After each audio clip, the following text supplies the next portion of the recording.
Gospodine Korać, jedan dnevni list već je počeo da objavljuje delove iz izveštaja vaše komisije o propustima u obezbeđenju premijera Đinđića. Naslov prvog nastavka je MUP i BIA odveli Đinđića na streljanje.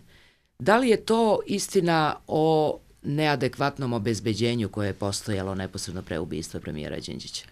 Taj naslov je veoma tendenciozan, jer iz njega sledi nešto drugo, da su MUP i BIA namerno sve uradile da bi Đinđić bio ubijen.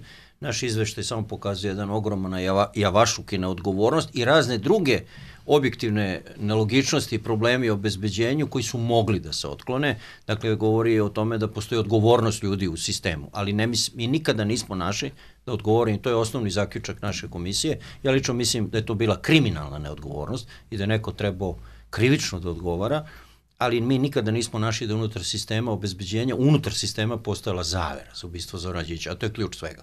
Znači, mi ne mislimo da je bila zavera unutar, zavera je bila spolja, ali ne unutar MUP-a i ne unutar, ali pojedinci iz MUP-a i BIA jesu suđeni i neki su i osuđeni. Čak i ako nije postojala zavera unutar sistema MUP-a i BIA, vi kažete da je bila, dakle, katastrofalna neodgovornost u sistemu zaštite, u sistemu obezbeđenja. Logično je da za to treba da se snosi takođe krivična odgovornost. Naš zaključak koji, nažalost, vlada nije prihvatila je da treba da se napravi istraga dodatna unutar BIA i unutar MUP-a. To vlada nije prihvatila. Moram da vas podsjetim na kontekst u kome izlazi naš izveštaj. Mi smo dobili svega 30 dana za jedan ogroman posao. Mi smo razgovarali sa 50 ljudi. Mi smo svoj posao uradili. Kontekst je vanredno stanje i Sablja. I vi sad imate jedan problem da u sred Sablje i vanrednog stanja vi stvari treba da tražite odgovornost najviših ljudi u MUP-u i u BIA. I to je politički kontekst je bio tako da pretpostavljam zato na vladi nisu želeli to da prihvate, ali to bi ruiniralo negde samu akciju Sablja. Ali ja lično mislim kad se Sablja zaustavila, trebalo je to uraditi. Dakle, ako je vaše pitanje, moj direktan odgovor, mislim da je trebalo pokrenuti jednu nezavisnu istragu sada profesionalnu unutar MUP-a i unutar BIA. Dobro, zašto vlada nakon završetka akcije Sablja nije pokrenula, nije prihvatila da se pokrene interna istraga unutar MUP-a i unutar BIA? Pretpostavljam zato što je vlada tada bila u vrlo teškom položaju, s obzirom da je Đinđić ubijen, s obzirom da je Sablja završena, s obzirom da su tada već počeli strašni napadi na vladu i danas se priča da je uhapšeno 12.000 ljudi, ako je to ordinarna laž, neki ljudi su samo s njima se porazgovaralo. 13 godina je prošlo od ubistva Đinđića, mi građani Srbije još ne znamo ko je i zašto razmontirao i skinuo kamere sa zgrade vlade Srbije dan pre Đinđićevog ubistva? Mi smo se bavili time, mi smo čak išli u prostoriju gde se nalaze ti monitori svi. Mi smo zvali ženu koja je napravila laborat. Kamere se postoje u laboratu. To je urađeno pre nego što smo mi došli na vlast. Znači, to je urađeno za vreme Miloševića. Žena nam je pokazala laborat, ona je stručna za to i BIA je to odobrila, odnosno državna bezbednost nekada. Znači, kako je pokrivena kamerama celokupna zgrada.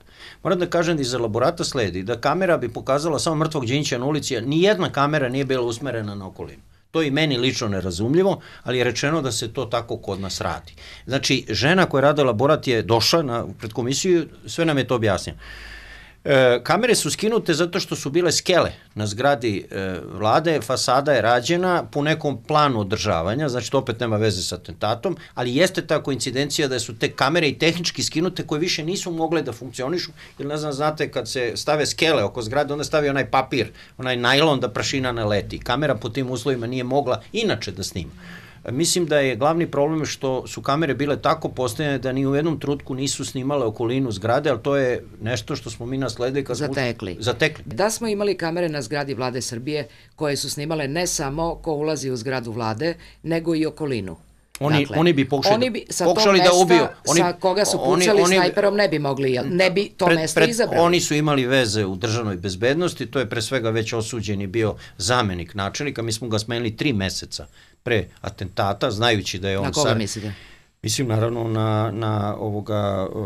on je osuđen Brcanovića, koji je faktički vodio Legijinog prijatelja, on je inače bio zadužen za tehniku nekada u državnoj bezbednosti, znači za prisluškivanja, na insistiranje njihovo posle pobune, on je postavljen za zamenika načelnika DB-a i on bi ih sigurno obavestio da te kamere su sad promenjene, da gledaju, oni bi izabrali neki drugi način i drugo mesto.